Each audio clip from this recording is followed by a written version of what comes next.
bill.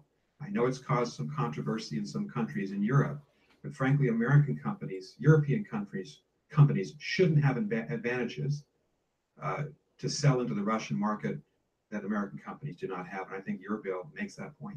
Thank you, Ambassador. Vice Chair. Thank you, Mr. Chairman. And let me again thank all the witnesses for the testimony, and thank you again for your unanimous agreement on the nature of the Russian threat and the attacks that were created here in the United States.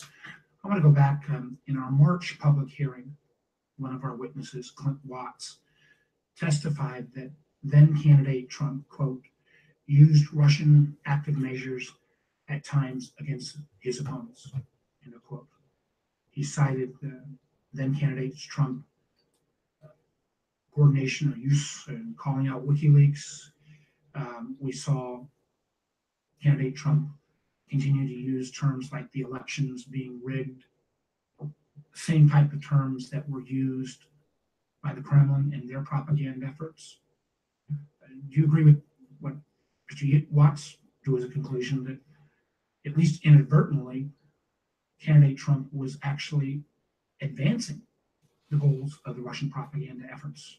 I'd like to hear any of your comments on that, starting with you, Ambassador Burns. Senator, just two quick points. First, I don't have any independent knowledge about the Trump campaign working with. I'm not asking that. I'm just asking whether his comments about elections being rigged, calling on WikiLeaks, it appeared, and Mr. Watts drew the conclusion that, at least inadvertently, it seemed that then candidate Trump was actually aligned with some of what was Russia's propaganda efforts. Were trying to sow the same kind of chaos and questioning our democratic processes. Right. I thought it was just important to say, I don't have information. But when candidate Trump did encourage the Russian government to find more of Secretary Clinton's emails, I thought that was an irresponsible statement. Anybody else wanted to comment? You're taking a safe diplomatic effort, all of you. I appreciate that. Yeah, I imagine I will get the same response because I, again, share very much Ambassador Burns, your comments earlier that the lack of interest shown by the president of even acknowledging this threat or taking this threat, urging his administration to take this threat seriously and lay out a coordinated whole of government approach to what will be a threat in 2017, 2018. I would argue that Putin and his cronies had a pretty darn good rate of return on the number of rubles invested in their activities to kind of take on our election system. Mr. Sharp, one of the questions I want to go back to, and I commend you for your good work and the 18 reports you've done on the robot trolling and how the Russians are using technology tools to exponentially increase the power of their fake news. You've cited reports that at least 8% of Twitter accounts are actually bot accounts and thereby do not represent an actual person.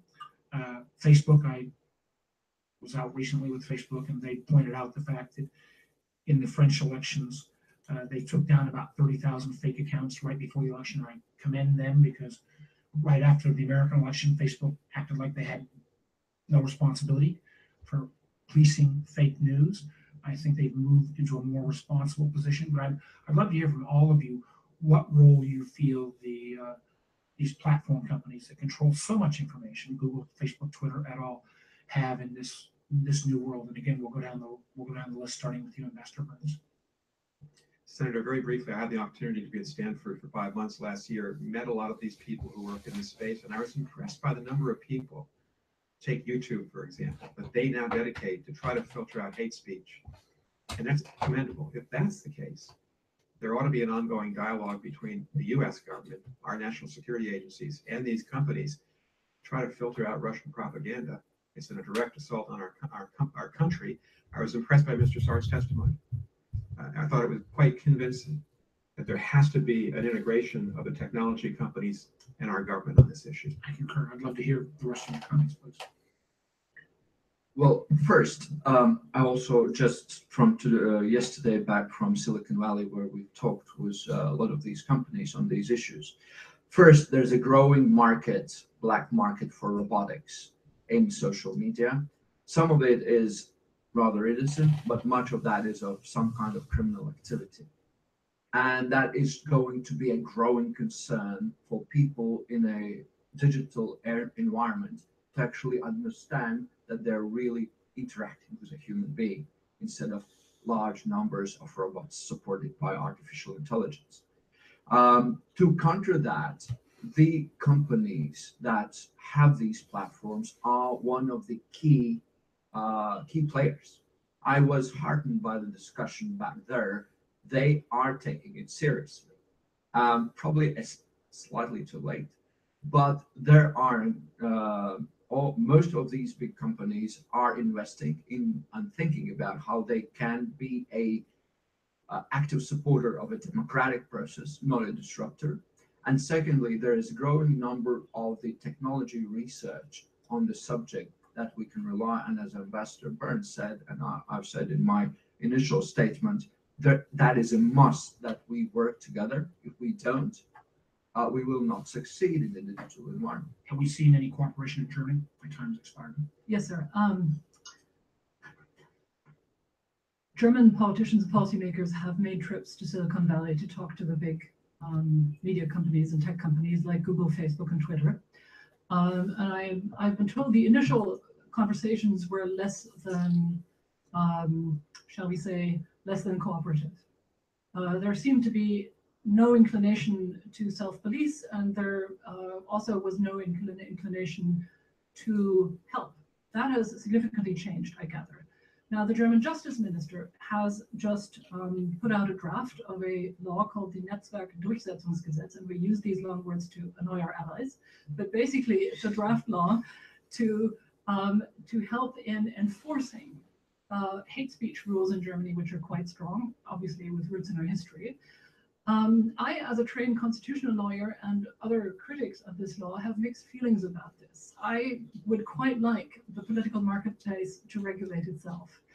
But if significant actors and very powerful actors that have control over algorithms that can really shape the marketplace without citizens even noticing that, if they refuse to self-police, I believe such laws become necessary.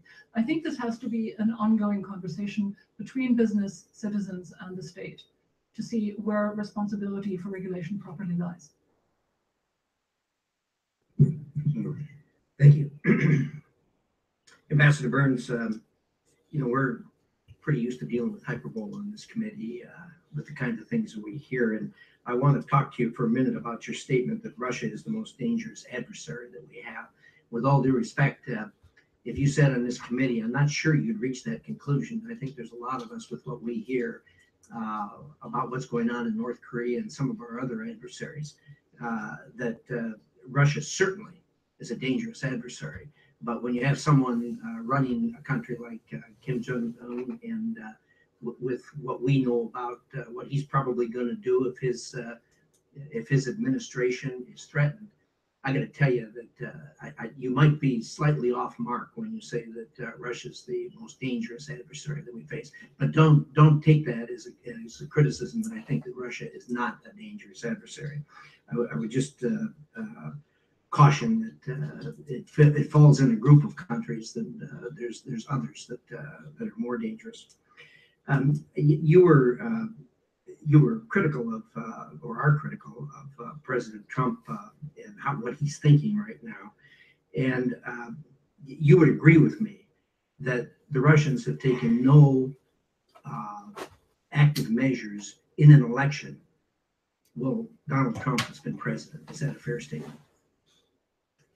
Senator, thank you. May I just say, in response to your first comment, if you would allow this? Please. I agree with everything you said about North Korea, but Russia can do greater damage to us from a nuclear weapons perspective, and certainly in trying to draw a new dividing line in Europe. So it's a respectful disagreement. I appreciate that. And let me ask you this. Do you think it's more likely that that would come, if, assuming that North Korea had nuclear weapons that they could deliver? Is it more likely that it would come from Russia or from North Korea? Well, I think the problem, the threat from Russia is multifaceted. It's not just from nuclear weapons. It's also about No dividing question Europe. about that. So I think they're both a problem, a big problem for the United States. I just made the statement, I'm echoing General Dunford when he was confirmed. Back to my last question, you would agree with me that the Russians have taken no active measures in an American election while Donald Trump has been president. Is that a fair statement? Well, I think it might, I actually don't know. I don't know what Have happened. we had any More elections often. since he's been president? Yes, we've had congressional elections. And you think that the Russians have taken some active measures in those elections? I don't know the answer to that question. We do know that the Russians took active measures in the last presidential election. Well, I think the intelligence communities of the United States are confirmed on that. I think we're all in agreement with that. Who was president of the United States when that occurred? That was President Obama, as you know. And you know he was aware that this was going on. Yeah. Indeed, he's admitted that he talked to Mr. Putin about that. Is that correct? So you heard my testimony about President Obama. I have great respect for President Obama. This was a I hear that. difficult decision. I think that President Obama, with the benefit of hindsight, should have acted more resolutely, quickly to be transparent with the American people. But he did take action. And what disturbs me about President Trump is that he's not investigating, has taken no action. Got that.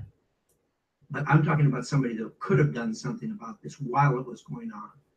You're aware that President Obama talked to Mr. Putin about that, are you not, in the summer of 2016? And that's what the news reports say. I also know that the Obama administration briefed the 8 senior members of Congress early on, that there were public statements made by Jay Johnson, I think on October 7th. So they did take action. It's not as if the Obama administration just was silent on this issue. And indeed, when when President Obama told Mr. Putin that we knew that they were taking active measures, that was indeed classified information, was it not? Well, you know, I think if you're the president of the United States and you're trying to deliver a stiff diplomatic mission, you're well within your rights to tell Putin what you think he may be doing. Couldn't agree with In fact, that's the object of the conversation. couldn't agree with him more. And that's actually the purpose of classified information. It's no good if you collect it and don't use it. Fair statement. Well, not always. Sometimes you don't want that information ever to see the light of day. What else Overseas. should President Obama have done? You know, and this is Monday morning quarterbacking by me. I understand that. And I appreciate the fact that he finally did take action on the sanctions. I think if you go back and look at it, the American people, in my judgment, deserve to know what was happening. Clearly, you have to ring the village bell. And we should have had a more immediate response that was painful to the Russians, whether that was immediate sanctions or some type of offensive action that we could have taken by covert means against them. And so I think there are a variety of options. I wasn't there, so I don't want to micromanage this, but I do think that he could have done more. But my testimony clearly shows that President Trump has taken no action whatsoever, and I think that's irresponsible. Got that. But the description you gave, you would agree with me that the Obama administration did not take the significant action that was needed, including informing the American people, which would have gone a long ways to countering what the Russians did. Fair statement? Well, I think that the Obama administration should have taken greater action, but the more pertinent question today is what our current president is not doing, and that has implications for Europe, and they're very negative. To you, it's the more pertinent. To me, what more pertinent is what should have been done by the commander-in-chief who was in charge at that time. Senator Feinstein. Thank you very much, Mr. Chairman. Many have said this is actually the crime of the century. If you think about it, it is.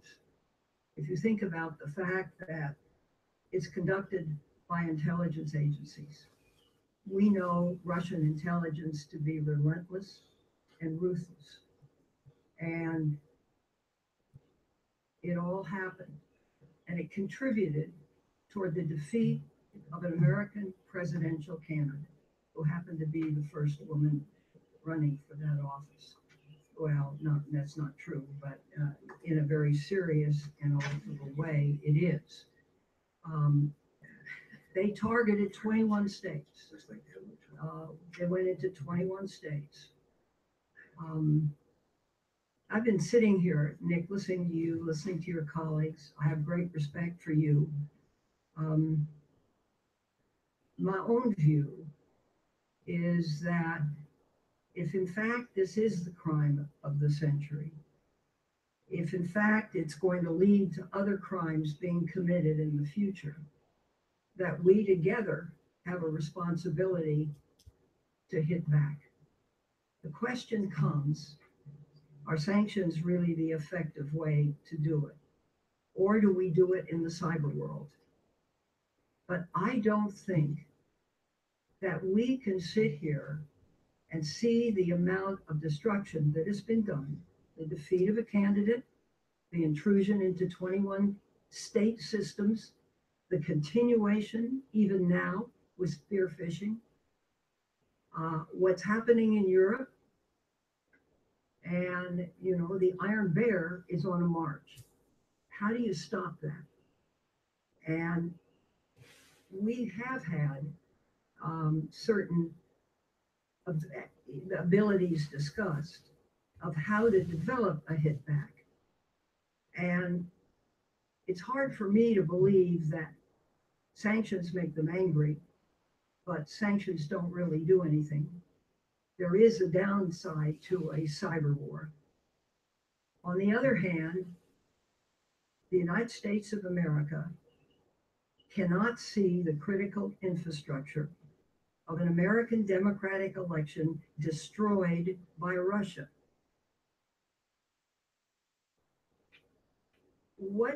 I'd be very interested if anyone would be prepared to talk about what Europe and America could do together to plan, to prepare, and to hit back.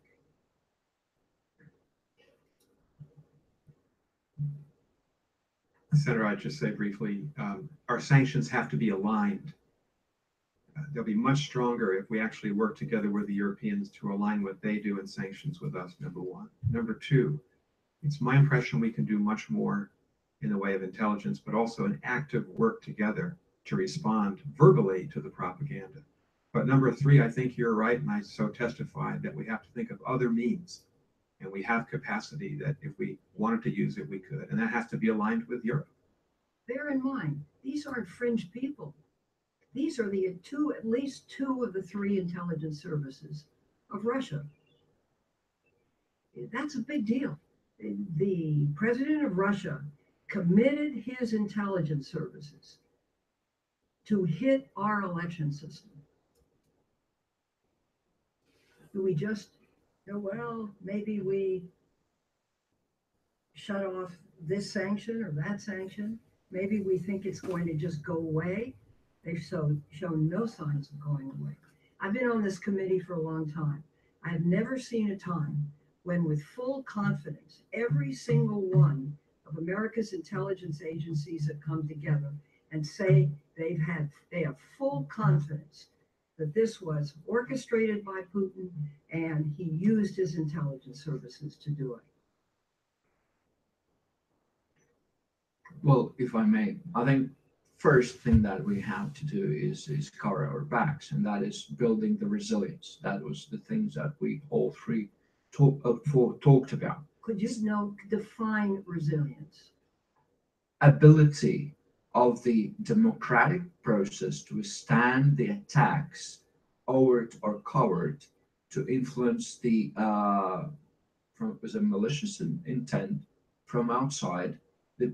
The societal choices was an election system within a political process. And being able to, irrespective of these. With what acts, sir? We do stand there's no question about that. I can go through the things that I recommended. Society being aware, cyber defense being on a high level, having been able to operationalize the information battle space, and many of these. Secondly, I wanted to say, in fact, if you look at Russian documents, they believe we are attacking them. And I think they really believe that.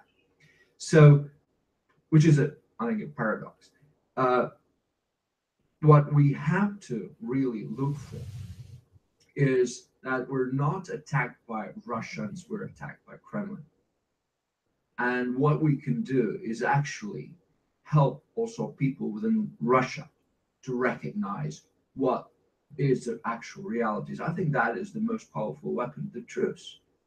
The truth that Kremlin is hiding away from their own citizens. And that is, I think, the weapon that we have, which is the most mighty. Senator Rubio. Excuse me, may I add a few words? I personally lived in a country which was under sanctions, and I have my personal experience of being a citizen of a country and living a normal life in a country under sanctions. For sanctions to start working and to start bearing fruits, you need time.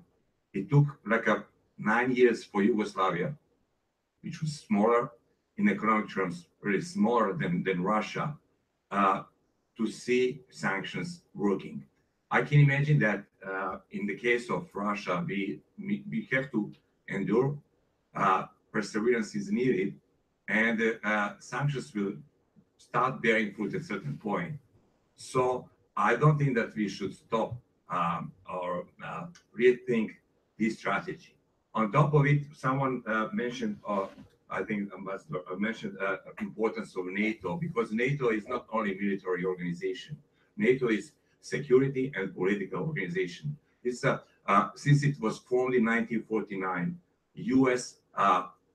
Has seen NATO as like a pillar of Euro-Atlantic bond, and the countries who are members of NATO are there because of a set of values that they share, which means that we have to keep ourselves together and strong through NATO, which includes a number of measures, not only deterrence, which is taking place right now in Europe, but also a number of other measures, because it's not only that Europe is under attack, values are under attack.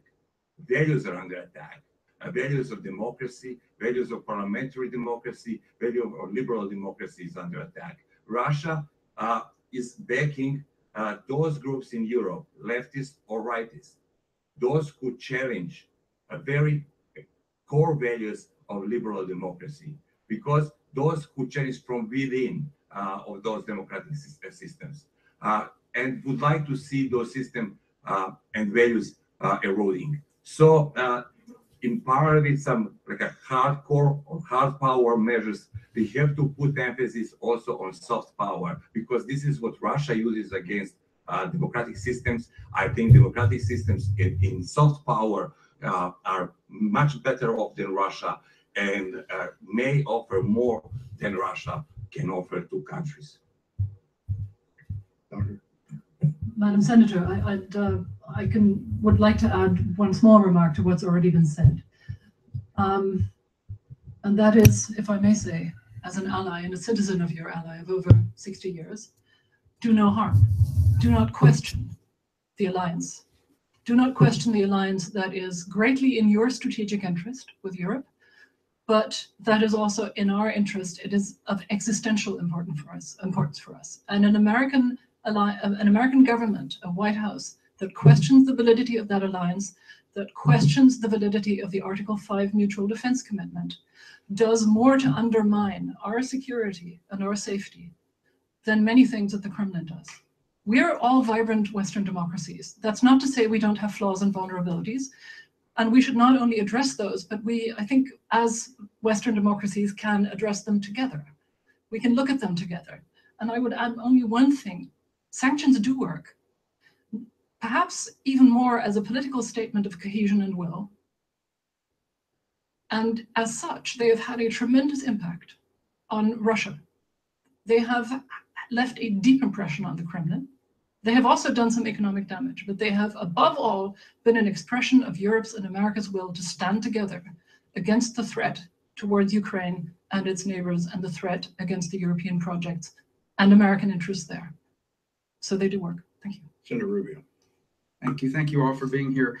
My hope is that this committee's work will produce a document that doesn't simply detail what happened, but how they did it so that we can so that we can take preventive steps to address this in the future, because I don't believe it's going away anytime soon for one simple reason: it worked. And I think a lot of people are focused on a particular electoral outcome. I think the broader design was to sow instability, chaos, division in a country that already had great political division. I don't think anybody can doubt that that's the case. I mean, just the sheer amount of time and energy that's been spent by this committee, this Congress, the press, and everybody else on this issue of Russia alone must be deeply gratifying to the people who authorized these measures. And the way it's exacerbated our ability to get work done on a number of other things has been deeply impactful. And so I really, truly hope that as we do our work, we will learn what are the best ways to confront it within the confines of the following. We have a First Amendment. So I understand that places like France are able to block out, when the stuff came out about Macron, they had a blackout at the end period. And so a lot of that was not widely reported. I don't mean this I'm not attacking the media. I'm just saying one of the most powerful unwitting agents of Russian influence was the mainstream media. That when these emails were being leaked from WikiLeaks, there was a lot of focus on what was in the gossipy aspects of it, and not so much the origins of what it was all about. And because we have the First Amendment in this country, and so the people who did this understood that certain information would get widespread coverage. I'm not advocating censorship. I'm telling you that is what they'll use against us. So we have that different from what they have in Europe and the like. I want to know, since what has worked, has anyone successfully confronted this threat and proven to us things you can do to alleviate the sting of these efforts? I point to an article in the New York Times by several authors on May 9th of 2017. It talks about steps taken by Macron's campaign, including creating dozens of false email accounts, complete with phony documents to confuse the attackers. I'm curious, Ambassador Garchevitz, about the efforts in Montenegro, a small country that has far closer historical, cultural, and religious ties to Russia, and where Russian state media and propaganda run rampant. They were unable to dissuade the people there from electing a pro-NATO government. What works? Because has anyone begun to figure this out? Because we need to do it. Well, first, what works is people don't like to be manipulated. And when they know somebody's out there for them to change their mind and get under the skin, they become more cautious. That's the first thing. And we've seen in a number of countries where public becomes aware, it's much harder, like instantly, to get the effects the Russians are trying to achieve. Secondly, it is, I think, very important in these, especially misinformation. The Macron case is, it is going to happen. You do a contingency plan, and I would say your contingency is not that they're not going to break in. There's always a way through the human fault you can get into the systems. You actually, as they did, you do a trap. You do a trap. That's other thing that has clearly worked, and that takes also the knowledge, preparation, and acceptance that it is happening. And thirdly, in the fake news cycles, we've seen it is always that the fake news comes in first, create emotion, and gets viral. If you are able to get into that cycle first, you are sort of limiting the effect, if not, taking it away as such. And we've seen cases in Lithuania where the fake stories about German soldiers raping a teenage girl were trying to circulate, where the government and media actually made sure the first news ever somebody seen was, there is a fake news that this and this. And both government and the media worked their part, and that never got attraction. So there are quite a number of good, successful tactical and strategic examples that one can look at. If I may add two things. What was Russia's goal? What is Russia's goal in the region? It goes beyond Montenegro. Russia's goal is to prevent further expansion of NATO and the EU. It's not only about Montenegro, it's about other countries that are wavering or that are not fully on either side. If Montenegro is considered or can be considered now as a lost case for Russia, others are not lost case yet. And Russia is trying to, by making example in Montenegro, is trying to send a signal to others what we are willing to do or what we can do if you even dare to go the same way. This is really, from a strategical point of view, when it comes to the Balkans, this corner of Europe, important for Russia. When it comes to how media campaign was carried out in Montenegro, also speaks that Russia has really diversified approach, and it adapted its approach towards what Montenegro, how to reach out people in Montenegro, and not in Montenegro, but in the region. You know, Montenegro, first of all, it's a we are not used to watching Russian TV. We are not used to reading Russian newspapers in Russian. We are not like people in Ukraine, for example. We don't have Russian communities living in Montenegro. So they therefore decided to establish number of offsets of Russian media in the region that will broadcast news in all local language, and then to use local networks to republish those news. First, fabricate news, make either fake or false news, then those news will be broadcasted or republished further by local news. Then people will trust local news or local media, if not a Russian media. After some time, Sputnik and Russia Today have become the most popular among local population. And finally, because of cultural and historical and religious closeness between two nations, they really effectively use church and faith. My society is, in principle, traditional society, and people trust priests and trust church. And since we are also Orthodox population, as Russians are, so they use church to propagate Orthodox style of life or Eastern Orthodox style of life, and to present to the people, to citizens of my country, that it's about identity, and it's about cultural roots, and it's about dignity, and that Eastern Christianity has nothing, is fundamentally different than Western world. And if we join, we join NATO or the EU, at the end of the day, we're gonna lose our identity, and it's about dignity. So it speaks how effectively Russia uses different channels, different mechanisms in order to reach out people and to send message, which will be, how to say, in order to earn our hearts of people they would like to have on their side. Senator White. Thank you, and thank the four of you. This has been a very valuable panel.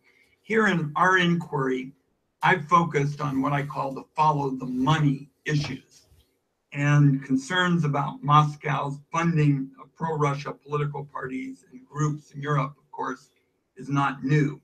2 years ago, the committee directed the National Intelligence Office to submit an intelligence assessment on this issue. What is different now is we are looking at this attack on European democracies to help us understand what has happened to our democracy.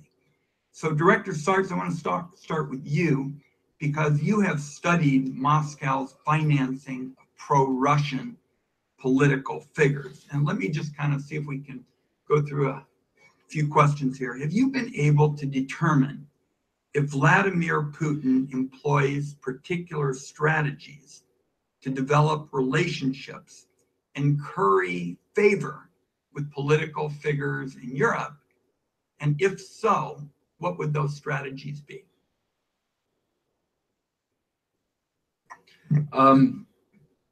First, there are two strategies to incite different political actors across Europe into cooperating with Russia. First is financial incentives. It can work both through the opening business opportunities vis-a-vis Kremlin-controlled companies, or it can work also through a number of funds controlled by Kremlin that send in further the money to different Russian-controlled NGOs, and then therefore further on disseminating the financial means to incite people into cooperating The other venue is non-financial, which is giving the Russian information power as the backdrop to whosever message they're trying to promote and whose political point of view they are trying to use for whatever their strategy. Does President Putin make the decision himself to support political figures in Europe based again on what you know? Well, we as a center look explicitly at the open source. So I would not be able on the my available information to make that conclusion. Does Russian assistance to its allies in Europe involve helping political parties, individual political figures, associates of individual political figures, or all of these different approaches? They do. They use all of the above. And is there any information available on what mechanisms Putin prefers to provide financial assistance to political figures in Europe? In an open space, there have been a number of reports from the European intelligence agencies sketching out without great detail some of these practices. But of course, there is much more which is not within the open public space that is known of these activities. All right. And one last one for you, Director Sartz. Your statements refer to Russian cyber attacks, including the 2015 Russian hack of the German Bundestag. Last week, the UK Parliament came under what British authorities called a sustained and determined attack on all parliamentary user accounts, although the source of the attack has not been identified. The reason I ask is my understanding with respect to these issues is every attack is going to be different. Every attack is going to be different because once you've engaged in one particular strategy, you've got people preparing for that, they move on to the next. What's your advice to us based on your analysis in Europe for how we deal with this extraordinarily important issue of developing a cyber attack strategy, a preventive cyber attack strategy? Well, first, I think you give too much credit to the Kremlin operations. In fact, what our research says, much of the tool set remains the same. There is a variations and there is an experimentation, but it is not more than the 20% of the overall activity. The generic advice is that we have to think slightly differently about what the cyber attack is. We typically think of it as a venue to get into the infrastructure and get the data. But I would argue that we have to think of it, two parameters, of course, technical as very important, but at the end of the day, the purpose of the attack to get into the minds. And we have to actually, when employing our own country strategies, focus both of technical as well as the cognitive aspect of the defense. My time is up. I'm glad you think that the Russians are less clever than cyber attackers elsewhere. I have reservations about that. And I just want to make one last point. I know my time is up, Mr. Chairman. Ambassador Burns, I'm a fan of yours. And I just heard one word that concerned me with respect to the relationship of government and the technology companies. I think, and probably you didn't really mean it, you talked about integrating the companies and the government. I think what you were meaning was better communication between the government and the companies. And I just wanted to make that point. Thank you, Mr. Chairman. Oh, if you would like to respond. Very quickly, thank you. I meant that there should be communication, not that there be formally integrative efforts. Thank you. Senator Collins. Ambassador Burns, it's good to see you. Thank you for joining this panel this morning.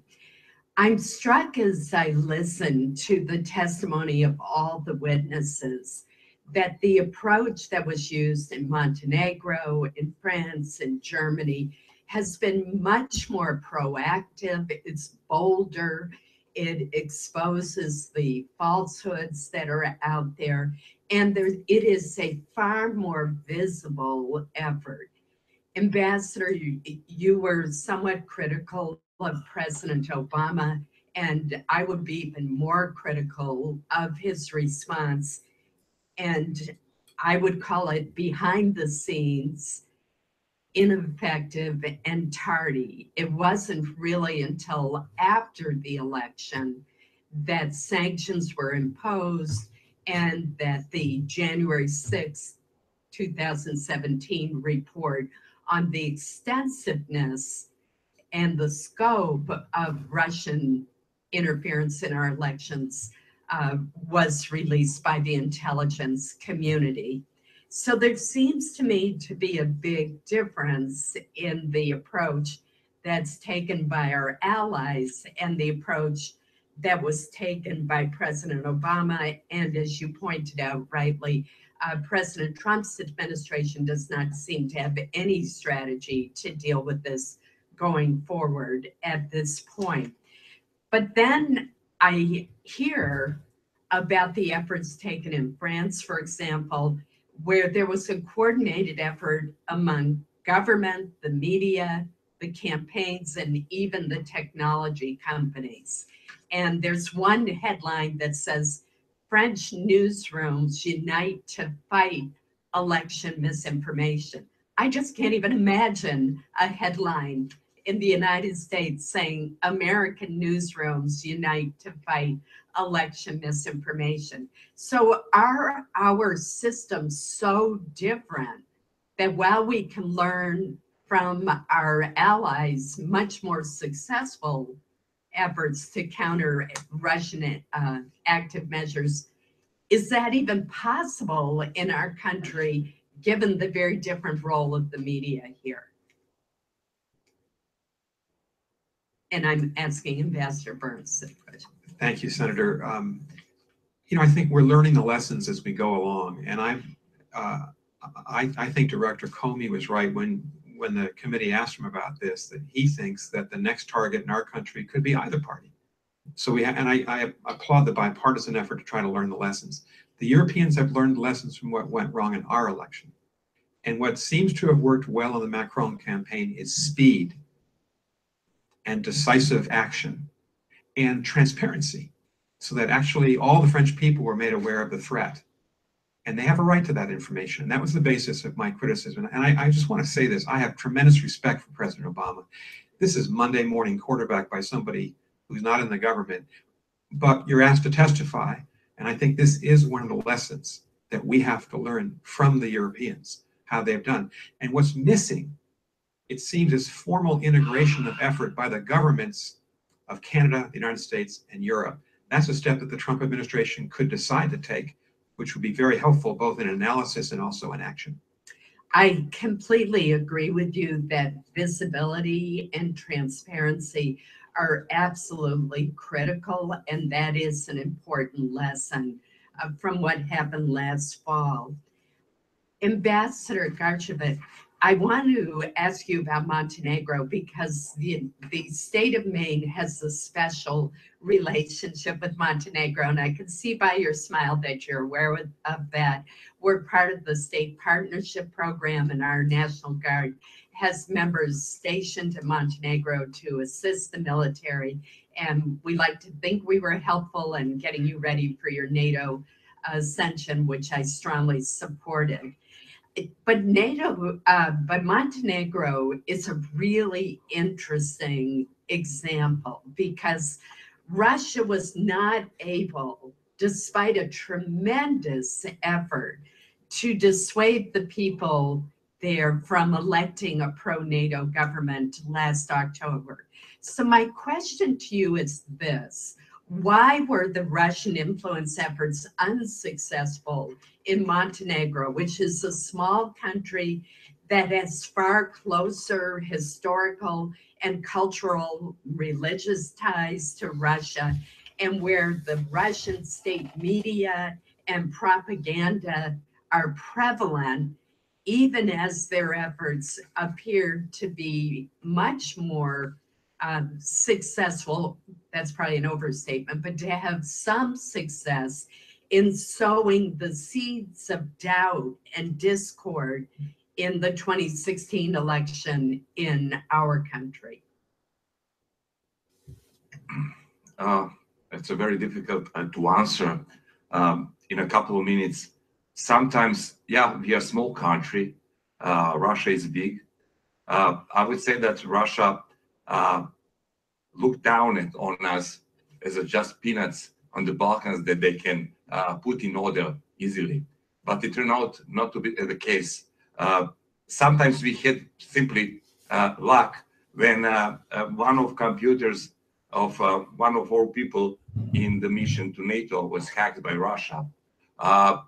Simply, we were lucky because another mission, I don't want to mention names, which had been under attack with the same virus, computer virus, helped us register, detect that virus even before it started working.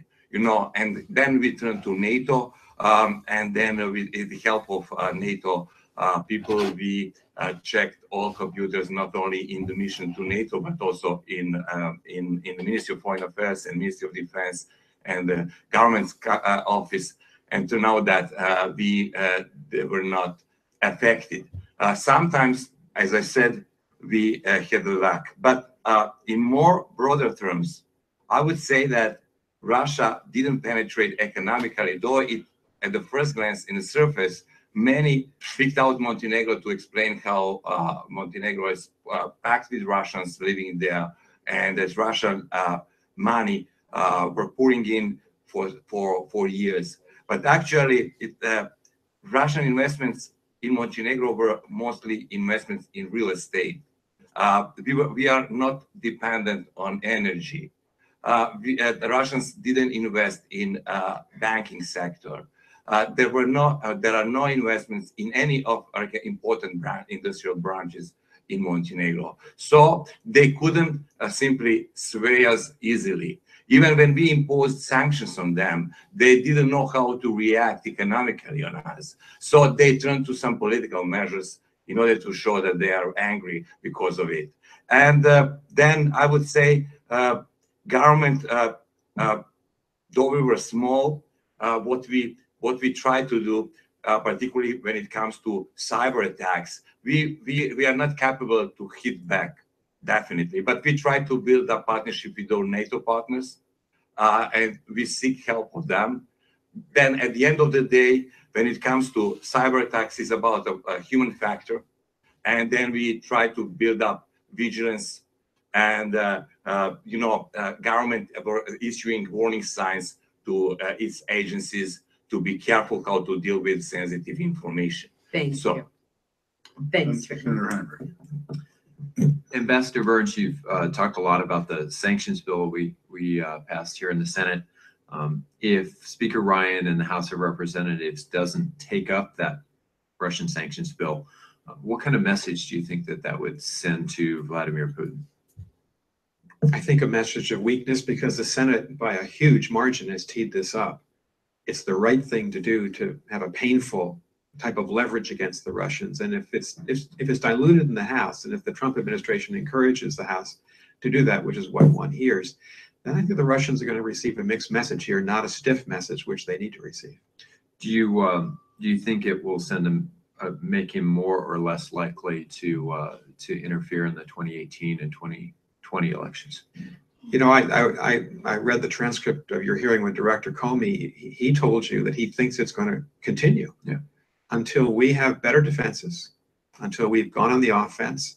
I think that President Trump should consider, maybe Secretary Tillerson should do this, exactly what President Obama did, go to Putin directly, as President Obama did. It was after our election, as Senator Collins pointed out, and just say there are going to be consequences and spell them out. That's actually probably the most effective thing that the Trump administration should do. Should we take these kinds of cyber attacks and election manipulation as seriously as we would take a military action or an economic threat to our country?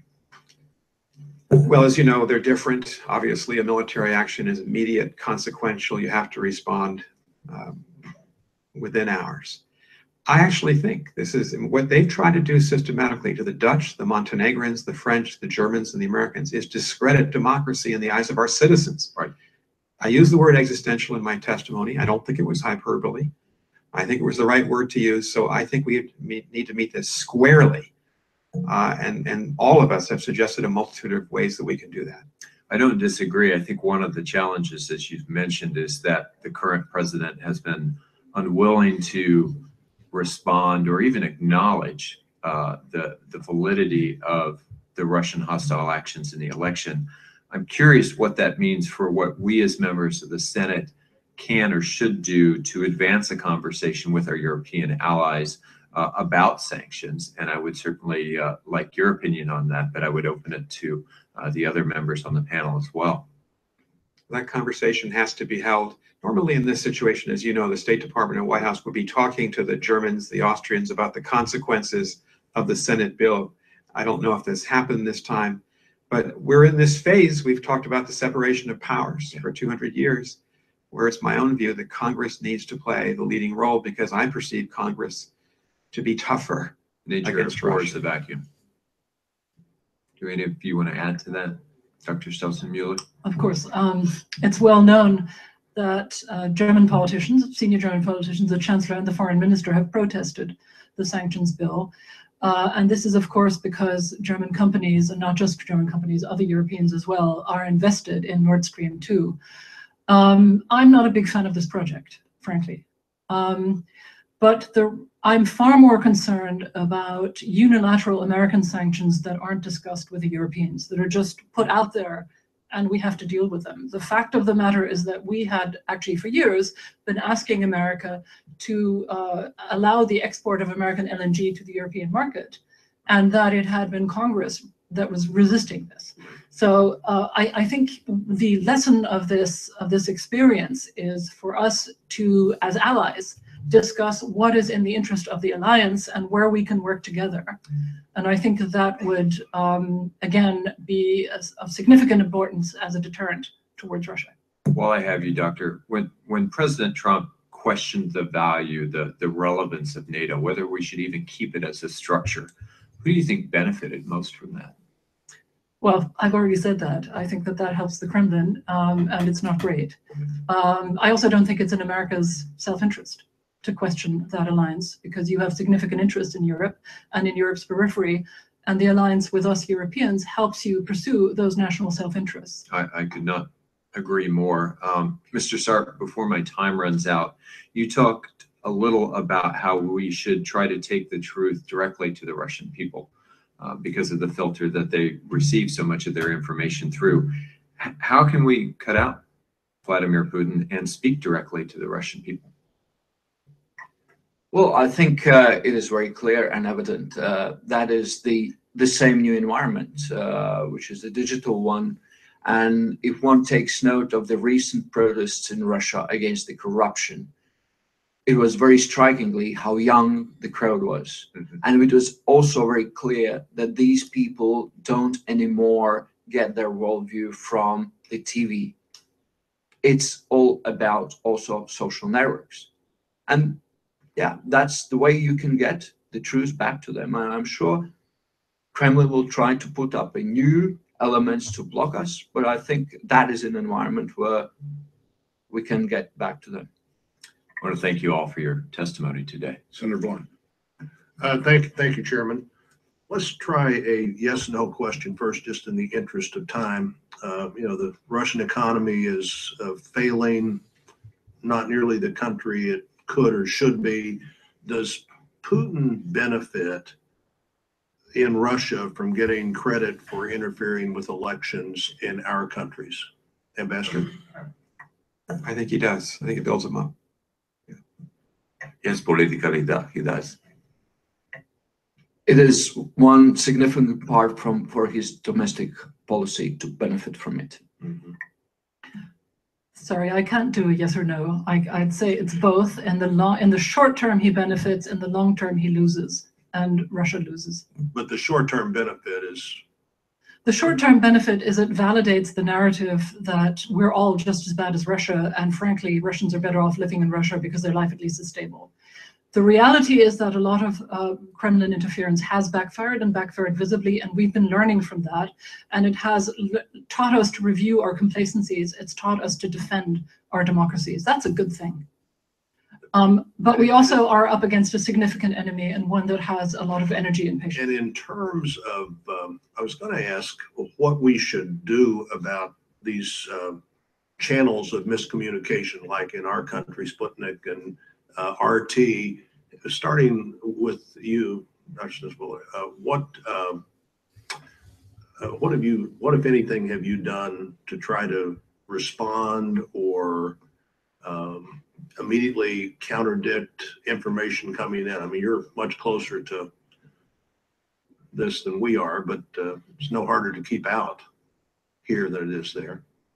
Well, can I just say, I arrived here in November of 2014 to start working at Brookings, and I was stunned by the amount of RT posters, advertisements around Washington. There were these big expensive ones on the backlighted ones on the bus stops, and then there were the ones that were plastered all over construction site fences. Amazing. I'd never seen anything quite like that. So clearly there was a big investment here directed at normal Washingtonians. Is there no investment like that in Germany, or? Not in the same way, but there is investment. Would you allow it if they wanted to do that? You know, I tend to think that they can, if they want to buy advertisement, you know, it's a free country, okay? And these are companies, they can do this. I'm not a big fan of sort of nanny state endeavors to protect us from things that we can perfectly well see through. And I believe that Americans can see through this as well. Where it becomes more insidious is where they're doing covert stuff, where they're buying people, where they're buying institutions.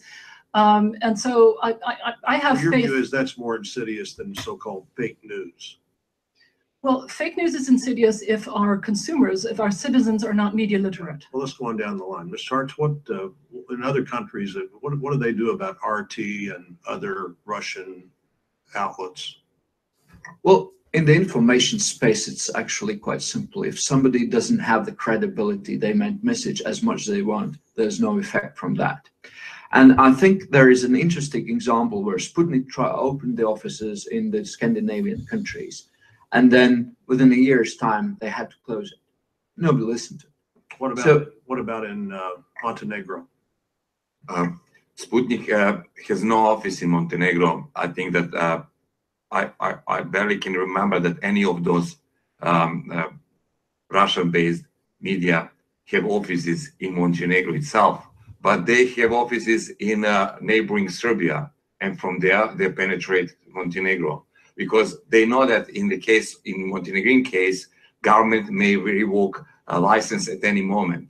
So it is not the case in Serbia, because we speak more or less same language. They can do that easily, and then from there, their news will be rebroadcasted or reprinted and published in Montenegro. And Ambassador, what if anything should we do about these known mediums that they use of miscommunication?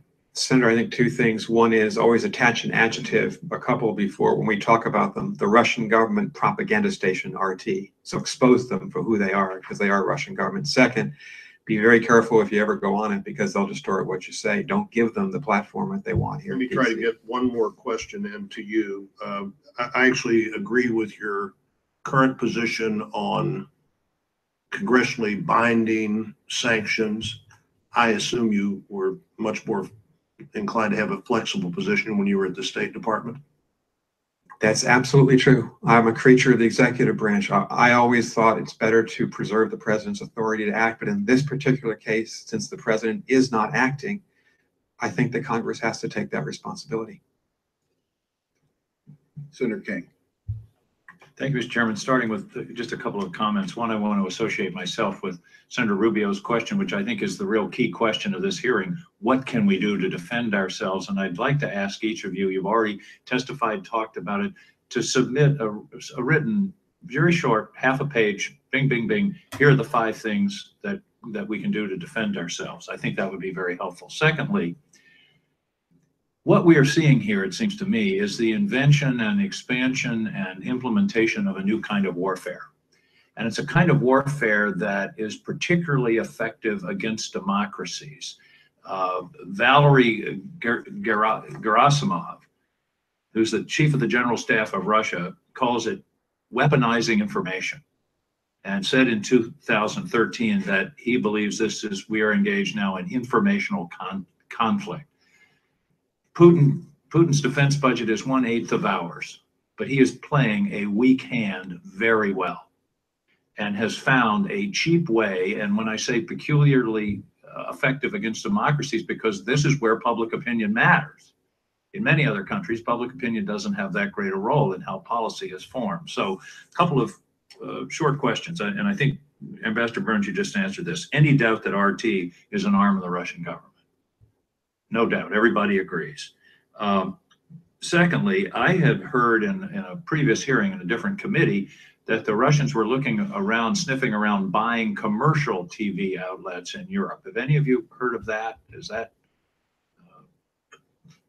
Yes, there have been in Baltic states the cases where they've tried, but governments have tried to block these possibilities. Well, that certainly, it seems to me, is one of the things that we have to watch. Another, I think this is a yes or no question, was what was done here in 2016 absolutely consistent with what the Russians have been doing in Europe for some years? It was essentially the same modus operandi.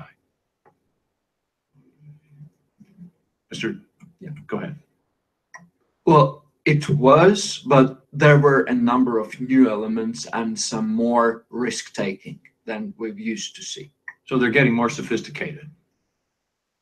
Is that accurate? I think, Mr. Starch, you have said something several times that's consistent with my understanding. Some members of this committee were in Eastern Europe over a year ago, in the spring of 2016. We were in Ukraine and Poland.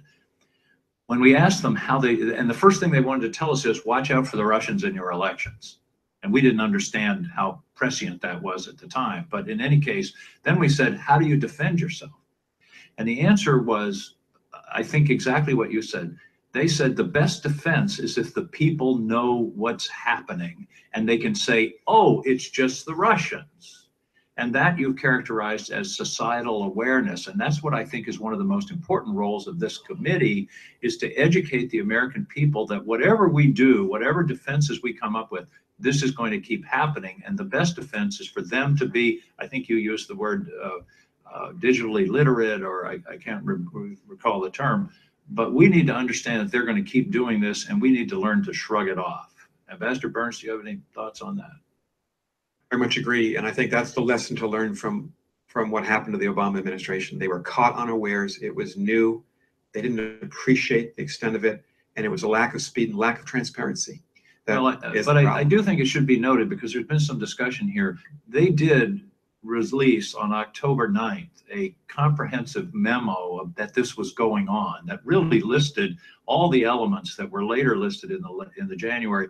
And in the heat of the campaign, nobody paid much attention to it. But and I understand, I think that the dilemma they had was, do we go public in a big way and be accused of putting our thumb on the scale of the election and those kind of things? But I agree, I think a more aggressive response would have been appropriate in 2020 hindsight.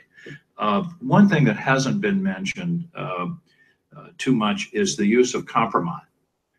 Is that not part of the Russian strategy, use of salacious material against candidates they don't like? That has happened in other countries, has it not?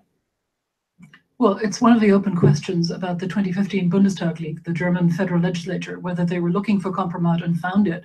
They have not posted anything yet. But, you know, that's kind of the James Bond version. They may just have also have done this for the simple purpose of espionage. The point about compromise is that often you don't find out because you're not supposed to. Exactly. Yes, sir.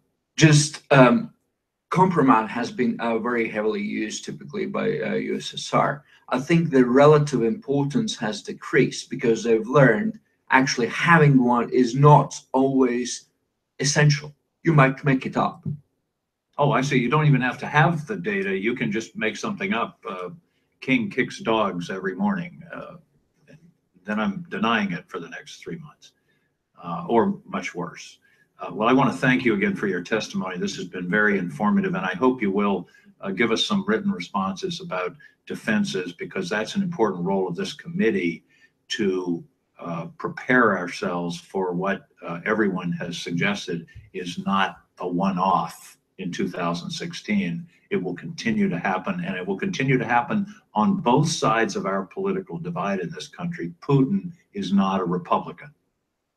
He is an opportunist. And the next time this attack could come in the opposite direction, but it's still a corruption of our democracy. Thank you all very much. Thank you, Mr. Chairman. Senator Langford. Thank you, Mr. Chairman. And I've learned several things today, including that Senator King kicks dogs every morning, and I was completely unaware of that. Let me ask this panel a quick question. It goes back to one of the heart of the questions Senator King was just bringing up before, is the deterrence. Let me ask it in a more specific way. What price should Russia pay for this type of interference? It's one thing to say we're informing our people. We're trying to do it rapidly. I've heard that from several of you to say the speed of the information, the response is exceptionally important. Finding cooperation between legitimate media sites that they will actually help identify here's false, here's true, try to get that out. But what price should they pay? And let me bring up why. When the Russians were cheating and doping their athletes, in a very short period of time, Russia paid a very big price for that by their athletes not going to the 2016 Olympics and saying, I know you trained, but you doped your athletes and you were caught for that. It's just been within the last 24 hours that their doping authorities even allowed to start testing their athletes again. They've been on suspension that long. They paid a price for that. We would hope that they would be a deterrent. What price should they pay for this type of aggression? Yes, ma'am. This is a really difficult question, politically, legally, militarily. And the main reason why it's so difficult is attribution. And even when intelligence services know how to attribute, they may not want to make that public. And that is the largest conundrum that we are dealing with here. So we may, I think, be looking at asymmetrical retaliation, as it were, political, economic. And I think the biggest price that Russia can and should pay is failure. Failure to undermine us, failure to undermine our democracies, failure to undermine our alliances. That is something we can do. And I think it is even more important because it's a remaining vulnerability. That is even more important than the question of retaliation. Of course, we, and American and German and European officials have been doing this all the time, is to make it very clear to the Russians that we know what they're doing, that we want them to stop, and that we have ways of reacting. But the actual legality and viability of symmetrical reactions is a huge legal and military problem, as I'm sure you know. Yes, and one of the things you mentioned before, Dr. Stilson-Mueller, is that the export of LNG. That's something that was debated extensively here in Congress, and a large part of the conversation was the conversation became this is about American energy companies somehow being more profitable, while the Europeans were saying this is about geopolitical power. If you don't sell us LNG, then the Russians can turn the valve on and off, and they control a large part of Europe. For geopolitical influence, we need to do that. That became debated long-term here, and then was finally determined, yes, we're going to sell LNG, and now Europe has another outlet, and Russia has competition on it, and it's a benefit to our alliance and our long-term connection. Other ideas that anyone would share as far as the price that Russia should pay? Well, if I may, actually, one of the things that they expect us to talk soft about these things, that's kind of, part of their plan. There will not be direct, strong response. I thought when Emmanuel Macron met Putin in the way he did it in Versailles was not a pleasant experience for Putin. So being direct instead of what they thought will be this polite talk. Secondly, the machinery they're using against us is extremely important for Kremlin to control their own population. So if we are able to dismantle it, then we actually, as I've said, we bring in more truth into the internal Russian discourse. Other ideas and thoughts? I would just say, Senator, it's a really tough question for both President Trump as it was for President Obama. Can we find a pressure point that is as important to Putin as the integrity of our elections are to us? And I think Constanza is right. That's probably going to be asymmetric. Okay. Maybe to add a sentence that the introductory was mentioned that Russia's goal is to drive a wedge between the EU and the US. I think that one of the things that must be done is at the UN, actually, that this Euro-Atlantic bond must exist, and unity between EU and the US must remain. You know, on top of what was said, asymmetric threats ask for asymmetric response. Great. Thank you, Mr. Chairman. Senator Manchin. Thank you very much, Mr. Chairman. Thank all of you for being here. First of all, I was very impressed with seeing our NATO allies, what all you have done in trying to thwart what Russia has done as far as meddling in your affairs. It says Sweden has launched a nationwide school program to teach students to identify Russian propaganda. In Lithuania, 100 citizen cyber sleuths dubbed elves link up digitally to identify the beat back the people employed on social media to spread Russian disinformation. They call the daily skirmishes elves versus trolls. France and Britain have successfully pressured Facebook to disable tens of thousands of automated fake accounts used to sway voters close to election time, and it has doubled to 6,000 number of monitors empowered to remove defamatory and hate-filled posts.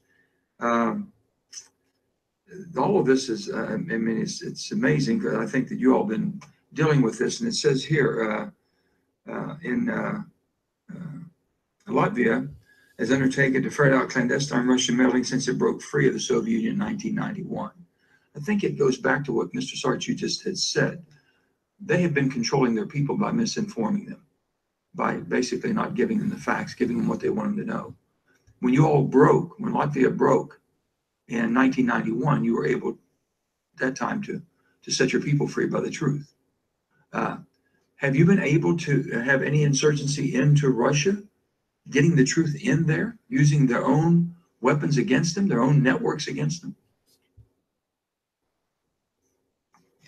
Well, none of the governments that I know of have made a decision to do that. There are civic society groups that try to do that and bring in the different tools that might be there.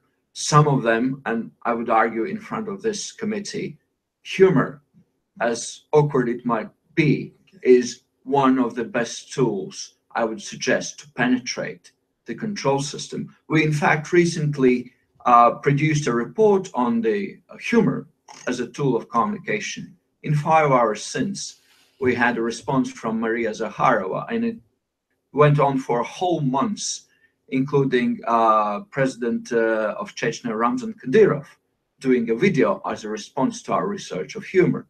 I think that tells you a story. So there are many ways you can get in. Okay, let me ask this question then. There's been reports, it's open source, that Putin was directly involved giving direction in the United States elections, the last presidential election. Our intelligence basically said he was directly involved. He gave the order to do what was done. Do you have that same verification in your countries and the NATO allies that Putin was directly involved, and have you identified him as being directly involved so that people would know where it's coming from? If I had that information, I probably wouldn't be sitting here.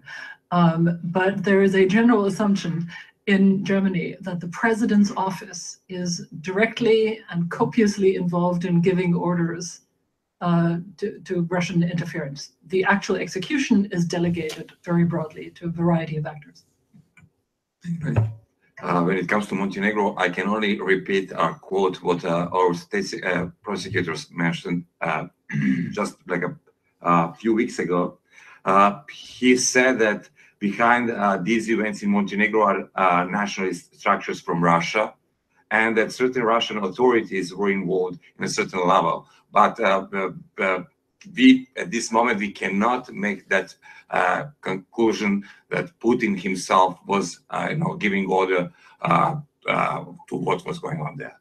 If I can follow up with one, The rhetoric coming from our White House under this administration, has it caused our NATO allies to start moving towards contributing 2% to the defense spending? Or is it because of their concern of Russia's aggression?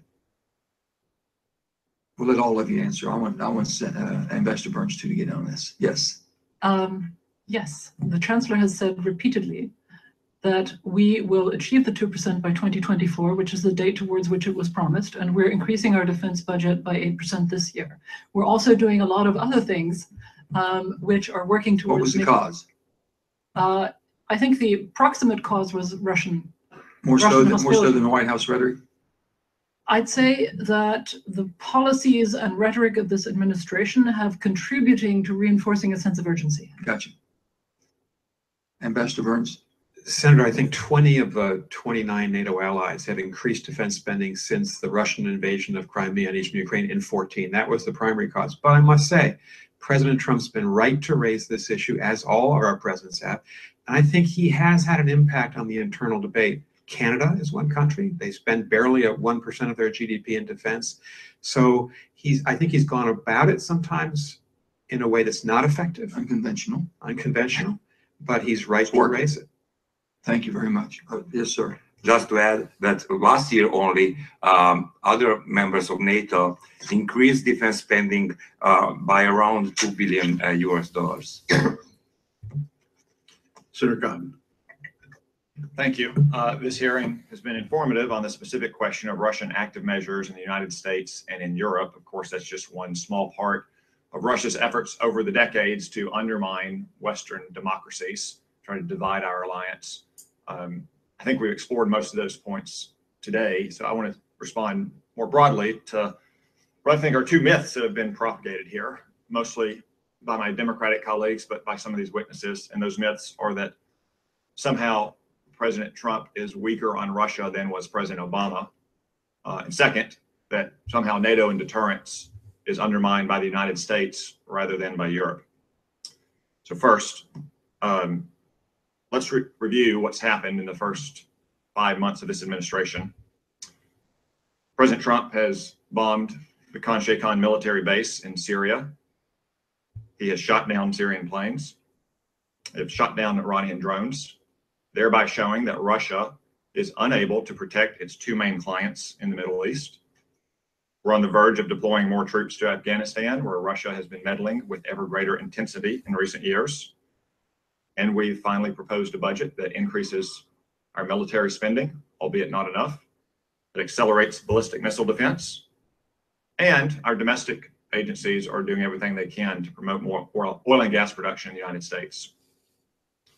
By contrast, President Obama famously pushed the reset button a few weeks into his tenure, 6 months after Russia invaded Georgia.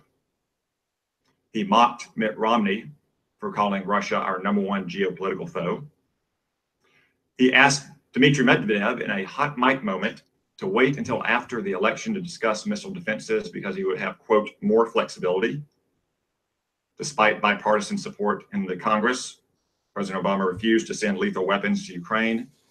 He stood idly by as Russia returned into the Middle East for the first time in 40 years in Syria, and he stood idly by, as we've heard today, in the 2016 election.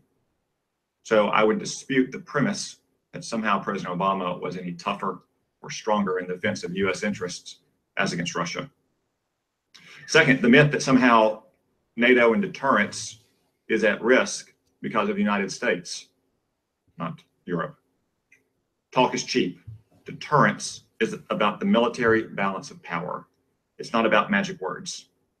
National leaders can call Article 5 sacred or sacrosanct or inviolate or any other pretty word they want, but Europe's collective failure to meet the 2% goal of defense spending has underinvested in our common defense by something on the magnitude of $100 to $120 billion per year. Vladimir Putin can see the reality of what national leaders in Europe think about our common defense, no matter what words they use. Moreover, it's well known that Russia is in flagrant violation of the Intermediate Range Nuclear Forces Treaty. They're also in violation of the Open Skies Treaty, yet European leaders continue to resist the Trump administration's efforts to bring Russia back into compliance with those treaties. Dr. Selzenmuller, as you noted, the German foreign minister, has protested the Russian sanctions bill that passed the Senate 97-2 because Germany does business with Russian companies in the construction of the Nord Stream 2 pipeline, which, by the way, they shouldn't be building in the first place if they are that worried about Russia and want to deter Russia in Europe. While we're on the topic of the German foreign minister, he said a few months ago that the 2% goal is unlikely to be attained and politicians shouldn't make promises they can't keep. Sadly, I'm afraid he's right. Germany increased its budget last year by 8%. This year, its defense budget is proposed to be increased by only 4%. Yet a Forza agency poll suggested that a majority of Germans oppose such an increase. More alarmingly, a Pew poll from last month asked Europeans, if Russia got into a serious military conflict with one of its neighboring countries, that is our NATO ally, do you think our country should or should not use military force to defend that country? Here were the responses. The Dutch said 72% yes, 23% no.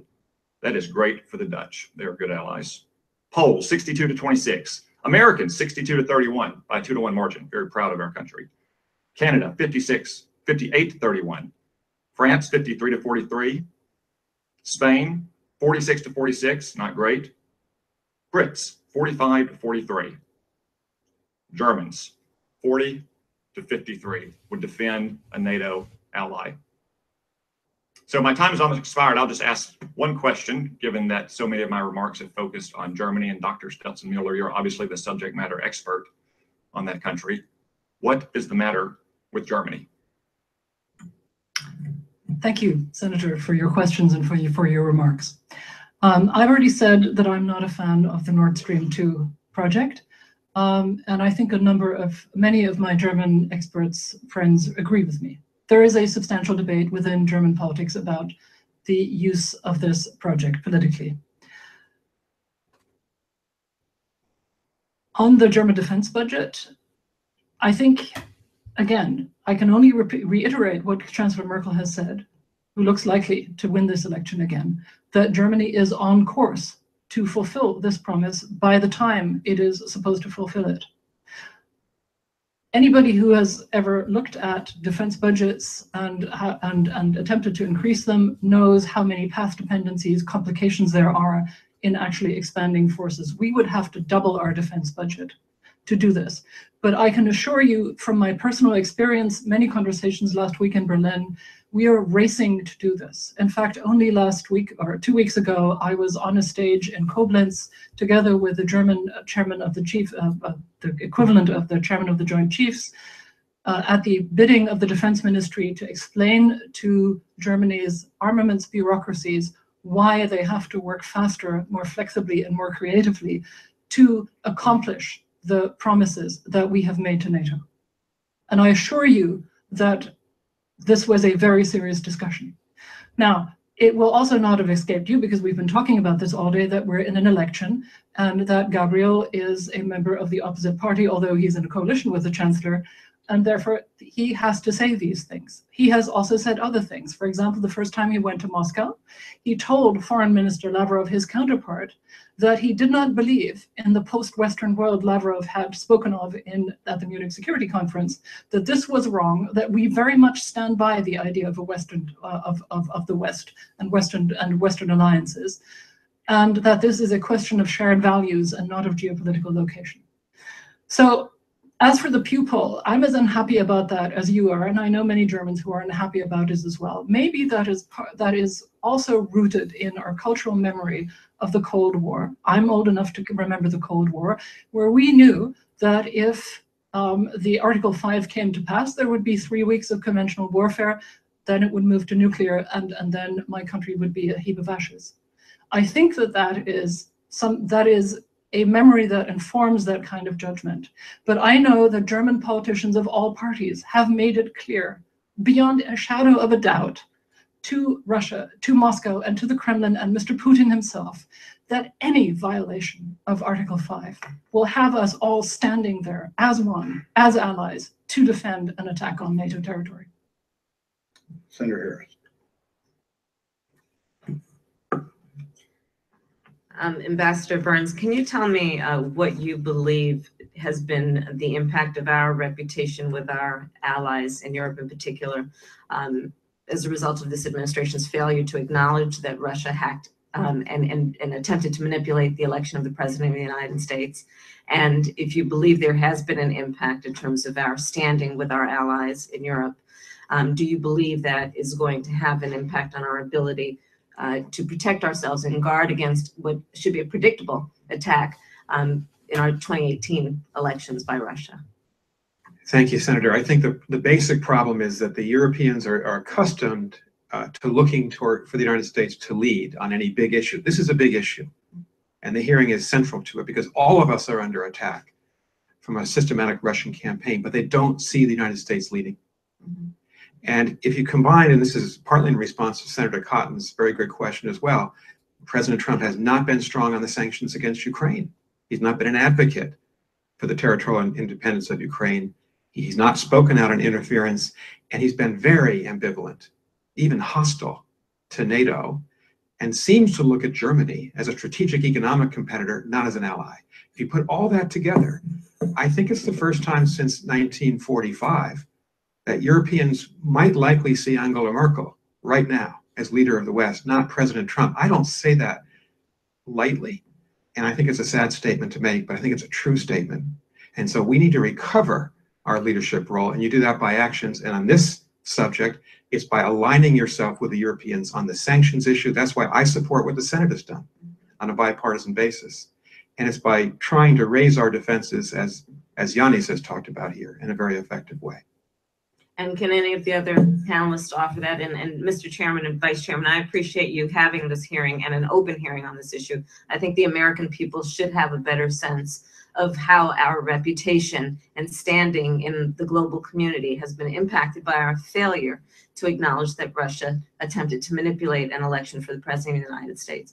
Do any of the other panelists want to add to the ambassador's points? I will add, just to remind you that Article 5 has been invoked only once in the history of NATO, in the situation when the US was under attack after September 11, and that all allies from Europe stood up and stand behind US at that time. And we've been in Afghanistan for years now together alongside, fighting the same cause. I just add one number to that. More than 800 Europeans have died alongside American troops fighting in Afghanistan for a joint cause. Thank you. Mr. Sartz, you mentioned a couple of points about the French elections, and I was curious about, and Senator Collins, I think, raised this point also. You talked about media as a partner in their cooperation with the French government, and that they actually were very active in verifying the factual accuracy of misinformation. And you also discussed the importance of assuming that a country will be hacked and then trapping hackers, and arguably then at some point being able to prosecute them and get some consequence and accountability. How would you propose that would be applied in the United States? You know that, for example, I won't name the stations, but there are two cable networks that if you watch them at the same time on the same subject, you will hear two completely different versions of what's happening. And so we have to acknowledge that we have a culture around the media in this country, as it relates to politics at least, that may not be as coordinated as some of the media in Europe. How would you propose, again, looking at the 2018 election as a goal for protecting ourselves, how would we work with the media to inoculate or prevent harm or to be resilient once we know we've been hacked? Well, truths and facts matter. Facts matter. We don't build bridges on false facts. We want to get them straight. It is very hard to have a functional democracy without facts as a basis for it. We tend to go into different directions because of opinions, and that's okay. That's what the democratic process is. But at the end of the day, all we have to agree is that if we don't value the factual basis of our reality, democracy would not work. And so I only have a couple of seconds. How did the French media expose a misstatement of fact to be without factual basis? How did they expose the fake news, if you will? Well, What did they do? there are a whole set of ways how you verify what the information is in front of them. The journalists should be very good at it. And actually the biggest point is actually value that and understand the role, as it is called, force power.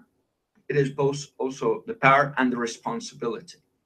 And to understand that within the responsibility of that for media in a democratic society, to have it functional, is to value the factual basis. That's, I think, the understanding upon which the French media were able to come together to actually work together. I wouldn't classify there was a cooperation between media and the government. No, right. Media cooperated in between themselves, irrespective of different political viewpoints, valuing that the democratic system is based on fact. I agree with that. And I would just say that it's important to value a free and independent press in order to allow them to do their job. Thank you. I have nothing else. Senator McCain. Mr. Gorsuch, do you believe that the United States has a strategy has to respond to the cyber warfare that we're in today? I think yes. Could you tell me that strategy? That's a very difficult question.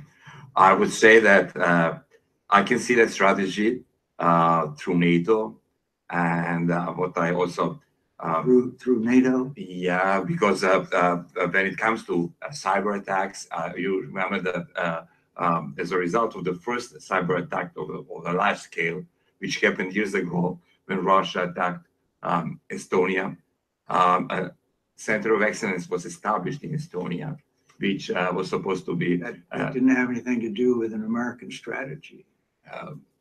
I was there at the opening of it. Yeah, but I think that the strategy in our case, I can just return to our case. Thanks to when we found out that it would be difficult, at least as far as I know, it would be difficult to clarify the case. We turned to and asked for help from the U.S. and the U.K. agencies. I would like to believe that strategy exists. I cannot comment on it because I'm not aware of. I'm not in the loop. I didn't read it. I didn't talk to people who can explain. But what I can see that is happening every day there is that through your embassies and through your diplomatic network, a network that exists in NATO at the working level, countries like Montenegro, if in need, receives assistance. Well, that's a great answer. Thank you. Should we expect similar aggressive behavior as we saw the attempt to overthrow the government of Montenegro at other NATO aspirants, such as Bosnia and Herzegovina, Macedonia, Kosovo? What I mentioned in my introductory, I'm sure that this is just one case, and I'm sure that Russia will continue doing something similar in our neighborhood. That's pretty exciting. They recruited people. They were willing to kill people. They were willing to send people in uniform to kill the prime minister. I mean, it reads out of a novel. Therefore, I think that U.S. and European partners must remain active in the region. Any retreat from the region will be detrimental for democracies in our They came awfully close to succeeding. If we hadn't had an informant from the inside, they might have succeeded. What I answered previously, that in some cases we simply had luck. I cannot say that we were capable to fight back. Simply, it happened as a result of certain circumstances. One of them you mentioned, and that helped us a lot. Like an informant on the inside. Yeah, this was an informant who came to who was aware of the proportion of bloodshed that would happen if this action succeeded. And he turned and showed up in police to report. Mr. Sarch, should we be concerned about that level of violence that the GRU is willing to engage in order to overthrow a freely elected government? It is concerning, and we should be concerned. Why do you think we haven't heard more about it? I'm quite surprised about that as well, because I think that is a very, very telling story that we have to reflect upon. I have one hope, and that is the fact that it all failed. Russians, like everybody else, do their lessons learned. So I hope the lesson that they learn, it's not really that effective. And in these cases, they tend to lose what they like to have, that is a plausible deniability, at least in the What has been the public reaction in Montenegro about this failed coup? I would say reaction was mixed, even including me at the beginning. I was at that time in the US, not working anymore for government, and the first reaction was like a mix of feelings, whether this was staged or not, whether it is true or not. But how time goes on, and we are more and more aware of the proportion of the action and what was behind this action, and how action was organized. And then also as a result of two suspects decided to cooperate with police, and they disclosed in their verdicts how action was planned, who financed it, who were the people for contact in Serbia, those two agents that I mentioned at the beginning. Go ahead. The Russian agents.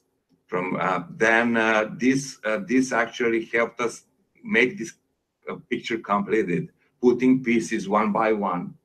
So then now we have clear picture what was happening. What's the reaction in the Baltics, Mr. Sarch?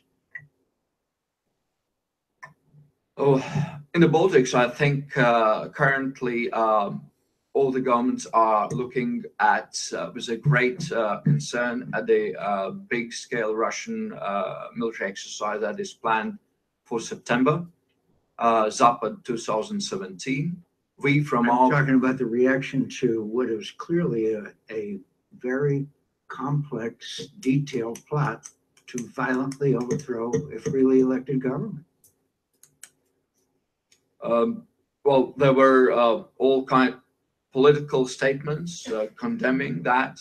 There was a discussion within the countries, both within the government's closed circles as well as openly, of what has been the parameters of it. And I would tell that governments have taken a very great care to look into elements of what made it and what was the plan, to make adjustments for their own planning in the case of particular crisis. I thank you, Mr. Chairman. Thank you, Senator Ryan. Well, thank you very much, Mr. Chairman. Thank you, panel, for an excellent discussion. And Ambassador Burns, thank you for your distinguished service to the country in so many ways and your wise counsel. And thank you for promoting us to the best hope of fixing this problem. But I think we're the second best, frankly, that I share your concern that the president really has to take the lead here for obvious reasons. Commander-in-chief, chief diplomat, the most recognizable public figure.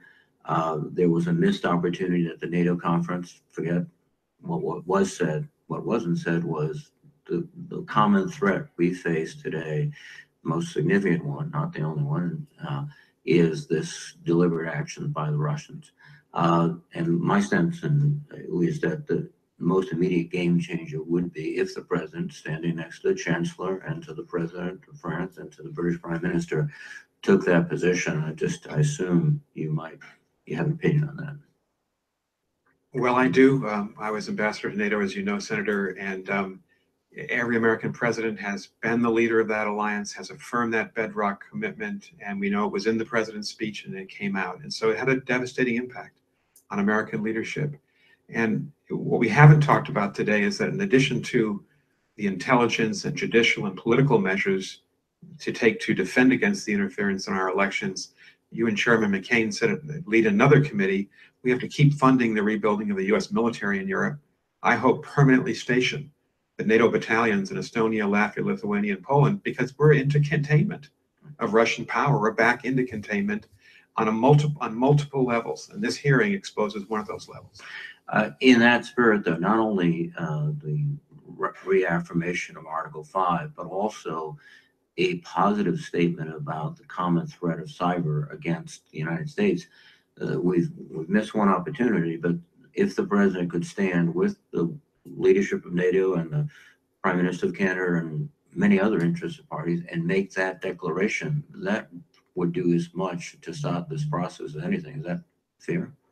Well, it would, because the immediate threat now is this threat. It's the cyber attacks on the electoral processes. It's a much bigger threat than a conventional threat. He has the opportunity. He'll be in Germany the week after next. He'll be at a summit hosted by Chancellor Merkel. There are opportunities for the president to get back into this leadership role and to try to build some bridges with the European leaders. My sense is that Secretary Tillerson and Secretary Mattis want us to go in that direction. They've been talking publicly about trying to play a bigger leadership role, a more concerted one. Well, thank you. Mr. Sart, we have had discussions about the vulnerabilities of our electoral system, our information, social media, all of these things. We know, as several people have suggested, that they're coming back. From your perspective, what are the Russians working on, already working on, in our case, the 16 campaign and the 18 campaign in the United States? Are they going to deploy more sophisticated cyber operations against our registration and electoral systems? There's been some reports in Great Britain, in the context of the Brexit vote, that there was an attack on registration systems. And I guess the biggest question of all is, are they already there and we don't know it because of the ability to use some tools that have fallen into their hands? So if you could. One thing that we've registered, Russians do experimentation. Sometimes you see an odd pattern that is inconsequential in the given circumstances, and you kind of dismiss it because it has no effect. But when you look forward or retrospectively, when you've seen these cases, you see that has been the test case for a particular tool. So they're doing it right now. It's not necessarily that they test it in the theater they're going to deploy it. It might be a very different place. So yes, there will be more elaborate tools, both from a technical, but also from a cognitive perspective. I would expect there'll be more.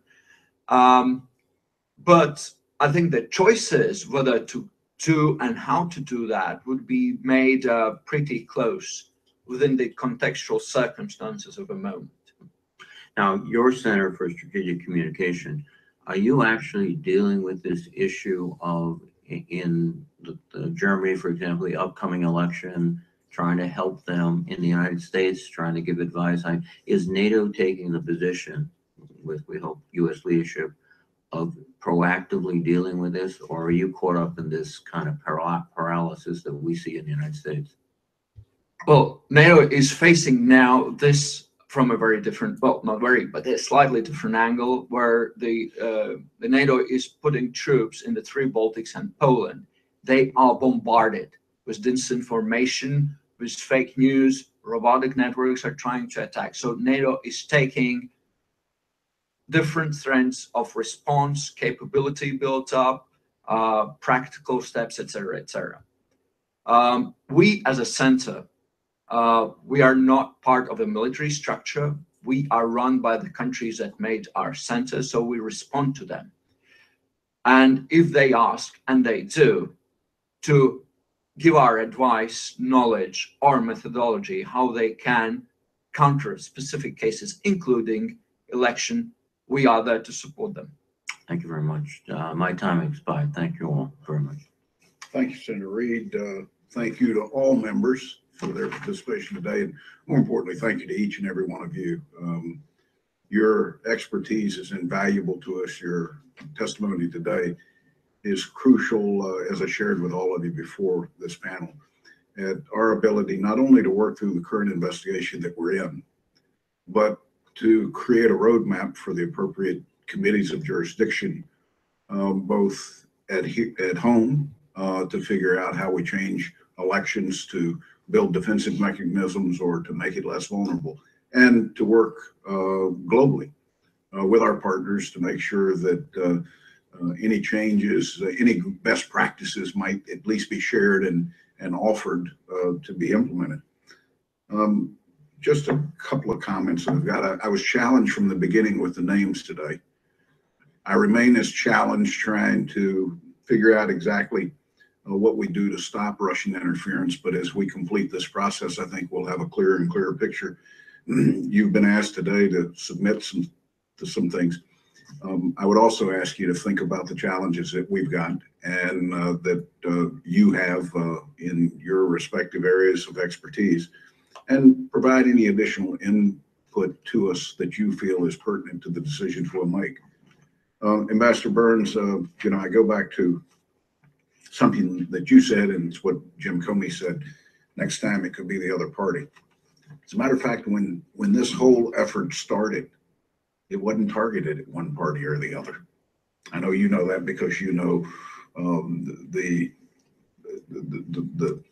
the root of when this started, and it was a mere fishing expedition that probably encompassed hundreds, if not thousands, of individuals and nonprofits and organizations.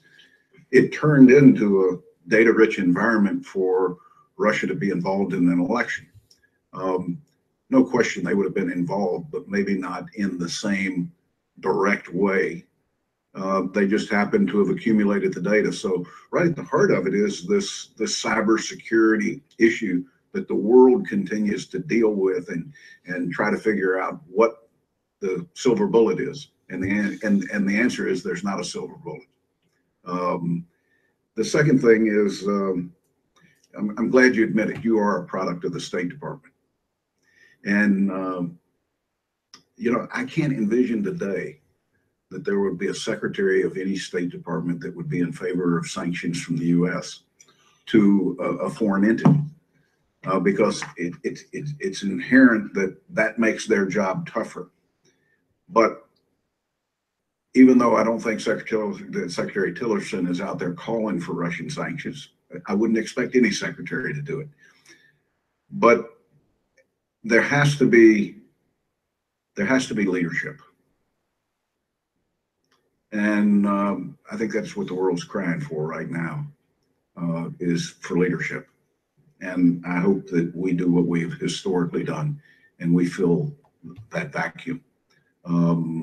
Not because we're better at it. It's because I think as I travel the world's waiting for us to do it, because we provide liability umbrella for a lot of countries.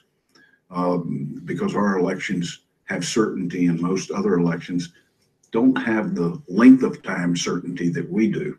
So there are things that are unique to the United States, and we have to realize how that aids our partners around the world at leveraging that certainty of U.S. elections.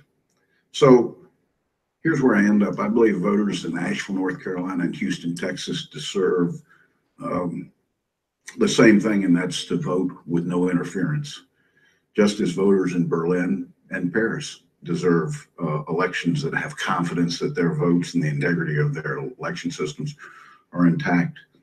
As the committee continues its investigation, it's increasingly clear that Russian activities fell into what I would refer to as a seam. It was domestic activity by a foreign power, so the intelligence community wasn't quite sure how to approach it. It involved what I might informally call pseudo-government organizations and the political parties, so that it confused our government's approach somewhat. Lastly, the intelligence community diligently avoids political issues. So that added to the additional complexity of this problem. Here's where we are today. This committee's got a charge from the leadership, and that's to thoroughly review Russia's meddling in the 2016 election. And the committee is committed to finish that investigation no matter how long it takes, no matter what the results are. I'm not sure that Russia's involvement in our election will change much from our initial assessment, which was the ICA that was produced by the Obama administration. But what this committee can do and should do is to make sure that every American and every person globally that cares about the integrity of elections reviews what we find, embraces what's needed to assure that elections are fair and there's no interference in the future, and that we collectively commit to make sure we carry that out. So the committee's work is vitally important to how this difficult time in our history ends. But I'm confident that we can come out of this with a report that not only spells it out for those of us that are members of Congress, but spells it out for the American people and our partners abroad in a way that can be understood and can be received with confidence. Your contribution today has been incredibly helpful to our ability to put that report together. With that, this hearing's adjourned.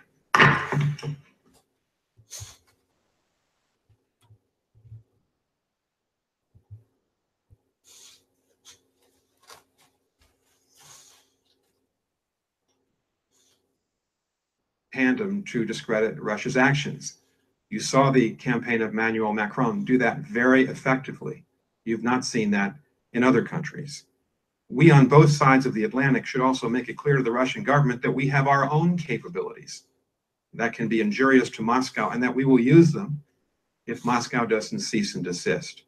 With this in mind, and with the benefit of hindsight, President Obama, in my own view, should have been more transparent and specific with the American people during the campaign about the nature of the Russian threat. He should have reacted earlier and much more vigorously. Now, to be fair to him, this was an extraordinarily difficult choice. It was a new and unexpected threat. President Obama would have likely been accused in the heat of a campaign for intervening in the contest between Secretary Clinton and Donald Trump, and he did make the right call in the end by imposing sanctions on Moscow. But we in America and Europe have to learn from this experience and try to avoid that in the future. Second, the US and Europe should adopt stronger sanctions against Russia for its actions to weaken our elections. We learned an important lesson in the Iran nuclear negotiations in the Obama and George W. Bush administrations. The sanctions were much more effective when the United States and the EU aligned them together, specifically the financial sanctions. I hope the House of Representatives will back and not dilute, in this sense, the very strong Senate sanctions bill against Moscow that you passed by a 97-2 margin 2 weeks ago. In my view, it would be a great mistake for President Trump to veto such a bill. And with our long national 2-century debate about the separation of powers in mind, I do think that Congress, it's time for the Congress and not the president to lead the American response to Russia's cyber attack on the United States. The president has shown that he's unwilling to act against Russia. And that is why the congressional review provision in your Senate bill makes eminent sense, so that the administration cannot ease or lift the sanctions on Russia until Putin's attacks on our democratic elections have ceased and until he's met the provisions of the 2 Minsk agreements on Ukraine and Crimea. Third, Congress and the president must make resistance to Russian interference in the European elections, as well as ours, an urgent national priority. I served in the government for a long time. I served both parties as a foreign service officer. And I find it dismaying and objectionable that President Trump continues to deny the undeniable fact that Russia launched a major cyber attack against the United States, regardless of what party he launched it against. He's done the same thing in Europe very systematically. And yet in response to that, President Trump has refused to launch an investigation of his own. He's not made this an issue in our relationship with the Russians. He's taken no steps, at least that I'm aware of, with the Congress and state and local governments to strengthen our voting systems, from future Russian hacking of our midterm elections in 2018 and of the next presidential election in 2020. There's no indication he's asked his senior cabinet officials to develop a plan to protect the United States and to deter the Russians. And his failure to act, and I'm a former US ambassador to NATO, or as President George W. Bush's ambassador, we have a political responsibility in NATO to protect each other, not just from armed conventional attacks, but from cyber attacks as well. That's a clear failure. I've worked for both parties. It's inconceivable to me that any of President Trump's predecessors would deny the gravity of such an open attack on our democratic system. I don't believe any previous American president would argue that your own hearings in the Senate are a waste of time, or in the words of President Trump, a witch hunt. They're not. You're doing your duty that the people elected you to do. It is his duty, President Trump's, to be skeptical of Russia. It's his duty to investigate and defend our country against a cyber offensive, because Russia is our most dangerous adversary in the world today. And if he continues to refuse to act, it's a dereliction of the basic duty to defend the country. And Russia's going to do this again. You heard Director Comey at this committee say that he felt that Russia would be back, maybe against the Republican or Democratic Party. Our elections will be at risk when that happens, and the sanctity of our elections will be compromised in the minds of our citizens. Let me just close by saying that Russia's really testing the leadership and resolve of the West. Americans and Europeans are far stronger in our democratic traditions and our values than the Russians. And with this in mind, we need to be more effective in countering them.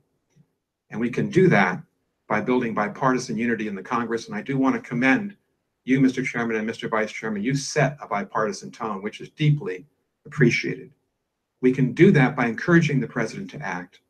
We can do that by being very closely aligned with the Europeans to take common action. And I think if we can achieve those three things, we can defeat President Putin and the Russian intelligence services. Thank you. Thank you, Ambassador, and thank you for your service for a long time to this country. Ambassador Garchevich.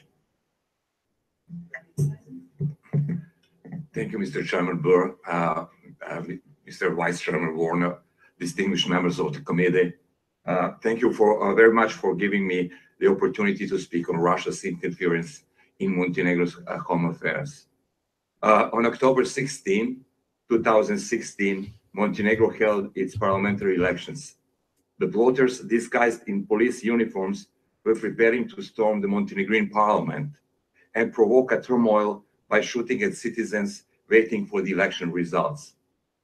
In the final stage, the voters intended to detain or assassinate the prime minister. Acting on a tip from an informant, Montenegrin police were able to arrest most of the plot suspects.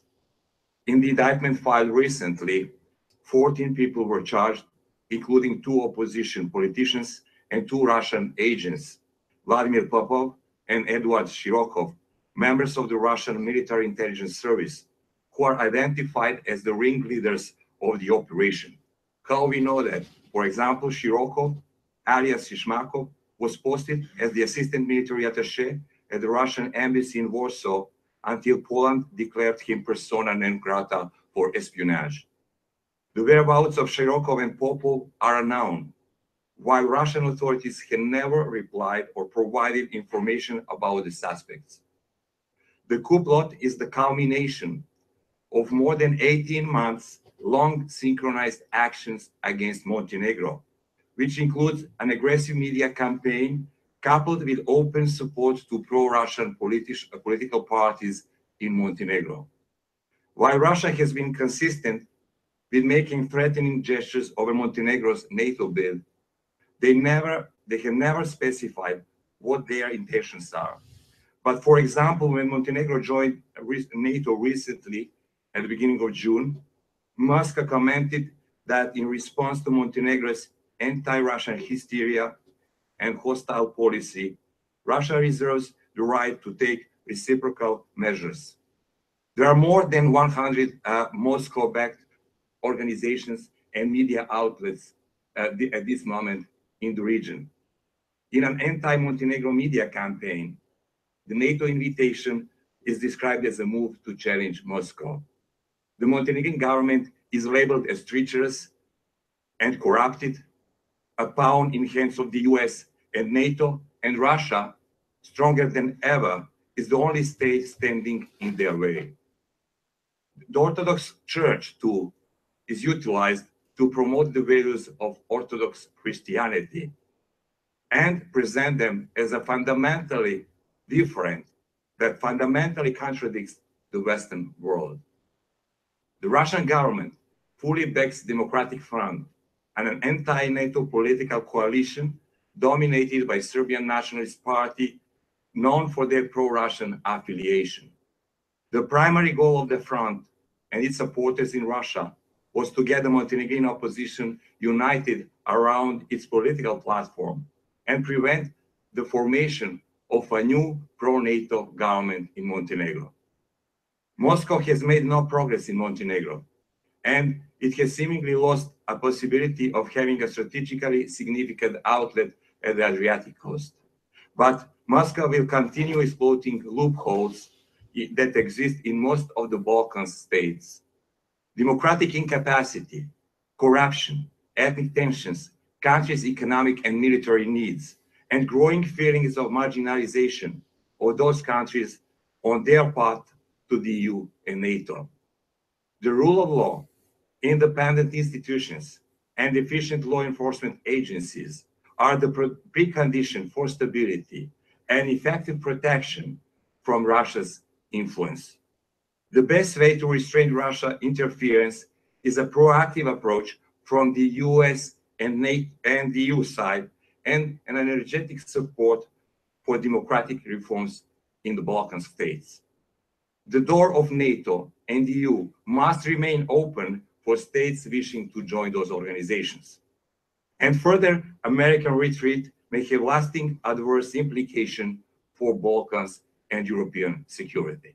Thank you, Mr. Chairman, and I'm looking forward for your questions. Thank you, Mr. Ambassador. And